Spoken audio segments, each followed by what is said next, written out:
How to play YouTube in background on iPhone. So without further ado, let's get started. So first thing first, start by opening the settings app on your iPhone. And once you have opened the app, simply tap on General.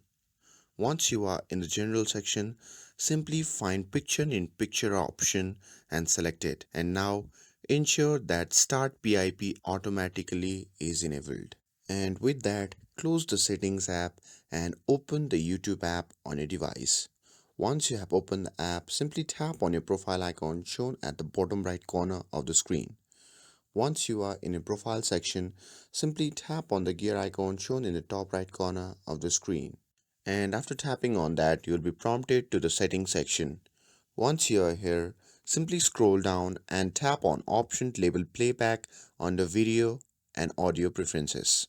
And once you are here, simply locate picture in picture option and just toggle it on. And now, after changing all these settings, go to the video and play video. And once the video is playing, swipe up or minimize the app, and the video will continue playing in a small window, allowing you to use other apps and browse freely. And that's it.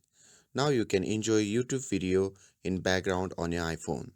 And with this, if you found this video helpful, then don't forget to like, share and subscribe to get updated for more videos. Thanks for watching and I'll see you in the next video.